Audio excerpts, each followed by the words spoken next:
Hello well இன்னைக்கான program என்ன பார்த்தீங்கன்னா ஃபைண்ட் தி ரன்னர் அப் ஸ்கோர். அதுக்கு முன்னாடி என்ன பண்ணணும்னா ஹேக்கர் ரேங்க்ல ப்ராக்டிஸ் செக்ஷன் உள்ள போயிட்டு பைத்தான் வந்தீங்கன்னா இந்த ப்ராப்ளம் இருக்கும். இந்த ப்ராப்ளத்தை சால்வ் பண்ணலாம். ஓகே, இன்னைக்கான டாஸ்க் என்னன்னு பார்த்தீங்கன்னா ஃபைண்ட் தி ரன்னர் அப் ஸ்கோர். அதாவது ஹெட்டிங்லேயே கொடுத்துட்டாங்க, நம்ம ரன்னர் அப் நம்ம ரன்னர் தான் கண்டுபிடிக்க போறோம். அதாவது ஒரு லிஸ்ட் ஆஃப் வேல்யூ தந்துருவாங்க. அந்த லிஸ்ட் ஆஃப் வேல்யூல வின்னர்ஸ் எல்லாம் விட்டுட்டு ரன்னரை மட்டும் எடுக்கணும். ரன்னர்னா ரெண்டாவதா இருக்குது. இந்த எக்ஸாம்பிள் பார்த்தீங்கன்னா 2 3 6 6 5 இருக்குது. இதுல 6 6 அப்படிங்கிறது வின்னரு, 5ங்கிறது ரன்னர். ஸோ 5ங்கிறத நம்ம பிரிண்ட் பண்ண போறோம். எக்ஸ்பிளனேஷன்லயும் அதான் சொல்லியிருப்பாங்க. ஓகே, ஃபர்ஸ்ட் ஒரு இன்டிஜர் கெட் பண்ணணும். அந்த இன்டிஜர் எப்படி கெட் பண்ணணும்னா a equal to int of input. இதுல ஏங்கிறது வேரியபிள் நேம். இப்போ இந்த லிஸ்ட் எப்படி இருக்கிறது, ஹரிசாண்டலாக ஒவ்வொரு ஸ்பேஸ் விட்டு இருக்குது. அப்போ அதோட ஃபார்மேட்டை போய் பார்த்தோம்னா first line contains n, second line contains வந்து array of integers separated by space. So இந்த மாதிரி ஹரிசாண்டலாக இன்டீஜர் வந்து ஸ்பேஸ் விட்டு இருக்கிறத இல்லை பைத்தானில் எப்படி ஒரே லைனில் கெட் பண்ணுறதுன்னா list equal to list of map of int comma input of dot split off. இந்த இடத்துல நம்ம என்ன ஃபர்ஸ்ட் பண்ணியிருக்கோம்னா ஒரு இன்புட்டை வாங்குறோம், ஸ்ட்ரிங்காக வாங்குறோம். அந்த ஸ்ட்ரிங்கை வந்து நம்ம ஸ்ப்ளிட் பண்ணுறோம். ஸ்ப்ளிட் ஃபங்க்ஷன்ஸ் எதுக்கு யூஸ் பண்ணோம்னா இந்த லைனில் பார்த்தீங்கன்னா ஒவ்வொரு இன்டீஜரும் ஸ்பேஸ் விட்டு இருக்குது. அந்த ஸ்பேஸ் விட்டு இருக்கிறதுனால நம்ம இந்த ஸ்பிளிட் யூஸ் பண்ணிக்கிறோம். இந்த ஸ்பிளிட்டில் எப்படி கொடுத்துருக்கோம்னா இப்போ ஒவ்வொரு வேல்யூக்கு இடையில ஸ்பேஸ் இருக்கிறதுனால நம்ம எம்டிஆர் ஸ்பிளிட்னு விட்டுட்டோம். இது ஒவ்வொரு வேல்யூக்கு இடையில கமா இருந்துச்சுன்னா நான் கொட்டேஷன்ஸ்குள்ள கமா கொடுத்து வாங்கினேன். இப்போ கமா இல்லை வெறும் ஸ்பேஸ் இருக்கிறதுனால நான் கமா எடுத்துட்டு வெறும் ஸ்பேஸ் மட்டும் கொடுக்கலாம். அப்படி இல்லையா எம்டிஆர் கூட வைக்கலாம். இப்போ இந்த இன்புட் அப்படிங்கிறது ஒரு ஸ்ட்ரிங்கை வாங்குறது, அதை ஸ்ப்ளிட் பண்ணுறது ஸ்பேஸுக்கு ஏற்ற மாதிரி. நெக்ஸ்ட் வந்து நான் மேப் ஃபங்க்ஷன் யூஸ் பண்ணுறேன். மேப் ஃபங்க்ஷன் எதுக்கு யூஸ் ஆகும்னா இன்டீஜரை ஸ்ட்ரிங் ஆகும், ஸ்ட்ரிங்கை ஃப்ளோட் ஆகும் நம்ம வந்து இந்த நிறைய டைப்பில் வந்து கன்வெர்ட் பண்ணிக்கலாம். அதாவது ஷார்ட்டாக சொல்லணும்னா மேப் ஃபங்க்ஷன் வந்து டைப் வந்து கன்வெர்ட் பண்ணிக்கலாம். இன்டிஜர் ஃப்ளோட் ஆகும், ஃப்ளோட்டை இன்டிஜர் ஆகும், ஸ்ட்ரிங் ஆகும், அந்த மாதிரி கன்வெர்ட் பண்ணிக்கலாம். அந்த இடத்துல அது மாதிரி நான் இந்த இடத்துல ஸ்ட்ரிங்கை வந்து இன்டிஜராக கன்வெர்ட் பண்ணேன். ஸோ இதோட சின்டாக்ஸ் என்னன்னா மேப் ஆஃப் நமக்கு என்ன டேட்டா டைப் வேணும் காமா நம்ம கொடுக்குற இன்புட். ஓகே, இந்த இன்புட்டை நான் லிஸ்ட்டாக கன்வெர்ட் பண்ணிக்கிறேன். இப்போ இந்த லிஸ்ட்டை வந்து நான் பிரிண்ட் பண்ணேன்னா 2 3 6 6 5 அப்படின்னு பிரிண்ட் ஆகும். ஓகே, எதுக்கும் செக் பண்ணி பார்ப்போம். ஓகே, நான் இதை பிரிண்ட் பண்ணி காமிக்கிறேன். பிரிண்ட் ஆஃப் லிஸ்ட் பிரிண்ட் பண்ணோம்னா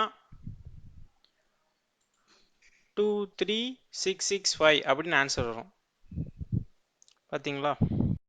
ஓகே, இப்போ இது ஒரு லிஸ்ட்டாக கன்வெர்ட் ஆயிடுச்சு. இப்போ நமக்கு என்ன வேணும்னா நம்ம ரன்னரை ஃபஸ்ட்டு கண்டுபிடிக்கணும். ரன்னரை கண்டுபிடிக்கணும்னா நம்ம இந்த லிஸ்ட்டை வந்து முதல்ல ஷார்ட் பண்ணணும். ஓகே, நான் இப்போ என்ன பண்ணியிருக்கேன்னா இந்த லிஸ்ட்டில் ஸ்டோர் ஆகிருக்கிற எலமெண்ட்ஸை எல்லாமே நான் செட் பண்ணிட்டேன். செட் பண்ணேன்னா என்னது, டூப்ளிகேட்ஸ் எலமெண்ட்ஸை வந்து நான் ரிமூவ் பண்ணிட்டேன்னா இப்போ வந்து லிஸ்ட்டில் என்ன இருக்குன்னா 2 3 6 5 அப்படி தான் இருக்கும். ஸோ நான் என்ன பண்ணணும்னா இந்த லிஸ்ட்டை வந்து ஷார்ட் பண்ணணும். ஆனால் ஷார்ட் பண்ணுறதுக்கு முன்னாடி நான் செட் ஃபங்க்ஷன் யூஸ் பண்ணதுனால இந்த லிஸ்ட் வந்து டிக்ஷனரியாக கன்வெர்ட் ஆச்சு. இந்த டிக்ஷனரினா கேர்லி பேசஸ்க்குள்ளே வரும். ஸோ அப்படி வரப்போ நான் அதை லிஸ்ட்டாக கன்வெர்ட் பண்ணணும்னா செட்டுக்கு வெளியே லிஸ்ட் ஆஃப் அப்படின்னு கொடுத்துட்டோம்னா லிஸ்ட்டாக கன்வெர்ட் ஆயிரும். செட்டுன்னு போடுறப்ப டிக்ஷனரியாக கன்வெர்ட் ஆகும், லிஸ்ட்டுன்னு போடுறப்ப ஸ்கொயர் பேக்கெட்டில் லிஸ்ட்டாக கன்வெர்ட் ஆகும். ஓகே, இப்போ இந்த வேரியபிள் ஒன் லிஸ்ட் வேரியபிள் ஒன்ல என்ன இருக்கும்னா லிஸ்ட்டாக கன்வெர்ட் ஆகினது இருக்கும். நெக்ஸ்ட் என்ன பண்ணணும்னா இந்த லிஸ்ட்டை வந்து ஷார்ட் பண்ணணும். List one dot sort of. பைத்தானில் ஒரு லிஸ்ட்டை ஷார்ட் பண்ணுறதுக்கு என்ன ஃபங்க்ஷன்ஸ் யூஸ் பண்ணுவோம்னா ஷார்ட் ஃபங்க்ஷன் யூஸ் பண்ணுவோம். எப்படின்னா variable name dot sort of. அதாவது வேரியபிள் நேம் வந்து ஒரு லிஸ்ட்டாக இருக்கணும். List name dot sort of கொடுத்தோம்னா ஷார்ட் ஆயிரும். அப்படி இல்லைன்னா list name equal to sorted of list name அப்படி கொடுத்தாலும் ஷார்ட் ஆகும். ஓகே, இப்போ இந்த லிஸ்ட்டை பிரிண்ட் பண்ணி பார்த்தோம்னா நமக்கு என்ன கிடைக்கும்னா 2 3 5 6 அப்படின்னு ஒரு லிஸ்ட் வந்து ஷார்ட்டடாக கிடைக்கும்.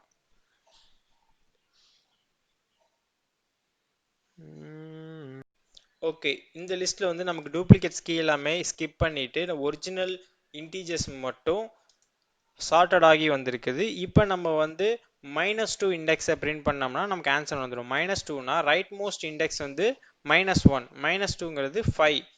எப்படி நம்ம பிரிண்ட் பண்ணணும்னா லிஸ்ட் வேரியபிளில் இண்டெக்ஸை பிரிண்ட் பண்ணணும்னா ஸ்கொயர் ப்ராக்கெட்டில் -2 கொடுக்கணும். ஓகே, -2 கொடுத்தோம்னா 5ஓட வேல்யூ பிரிண்ட் ஆகும். ப்ராசஸ் பண்ணிட்டு ஓகே சப்மிட் பண்ணி பார்த்தோம்னா எல்லா கோடும் வந்திடும் வந்திடும் வந்திரு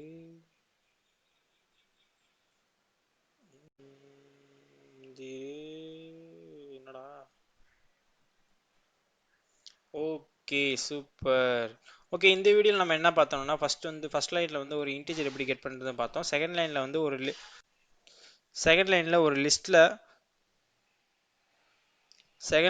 ஒரே லைனில் லிஸ்ட்டில் வந்து எப்படி கெட் பண்ணுறதுன்னு பார்த்தோம். அதில் வந்து நம்ம மேப் ஃபங்க்ஷன் யூஸ் பண்ணோம். மேப் ஃபங்க்ஷன் எதுக்கு யூஸ் பண்ணுறோம்னா டேட்டா டைப்பை வந்து சேஞ்ச் பண்ணுறதுக்கு யூஸ் பண்ணுவோம். நெக்ஸ்ட் வந்து ஸ்ப்ளிட் ஃபங்க்ஷன் யூஸ் பண்ணணும். எதுக்குன்னா ஸ்பேஸ் காமா இந்த மாதிரி இருந்துச்சுன்னா நம்ம அதை பேஸ் பண்ணி நம்ம ஸ்ப்ளிட் பண்ணணும். நெக்ஸ்ட் வந்து செட் ஃபங்க்ஷன்ஸ் யூஸ் பண்ணிக்கணும். அந்த செட் ஃபங்க்ஷன் யூஸ் பண்ணால் டிக்ஷனரியாக மாறும்னு சொன்னேன். டிக்ஷனரியாக மாறுறதை நம்ம லிஸ்ட்டாக கன்வெர்ட் பண்ணிக்கிட்டோம். லிஸ்ட்டாக கன்வெர்ட் பண்ணிக்கிட்டு நம்ம ஷார்ட் பண்ணணும். ஷார்ட் பண்ணிவிட்டு -2 இண்டெக்ஸை பிரிண்ட் பண்ணணும். ஓகே, ஒவ்வொரு லைன்லும் இந்த கோடில் வந்து புது ஃபங்க்ஷன்ஸை வந்து நம்ம யூஸ் பண்ணிக்கிட்டு இருக்கோம். இந்த ஃபங்க்ஷன்ஸ் கீவேர்டில் ஏதாவது டவுட் இருந்துச்சுன்னா மறக்காமல் கமெண்ட் பண்ணுங்கள், நான் உங்களுக்கு கிளாரிஃபை பண்ணுறேன். ஓகே, இந்த வீடியோ உங்களுக்கு பிடிச்சிருந்தா லைக் அண்ட் ஷேர் கமெண்ட் பண்ணுங்கள், மறக்காமல் சப்ஸ்கிரைப் பண்ணுங்கள். தேங்க்ஸ் ஃபார் வாட்சிங்.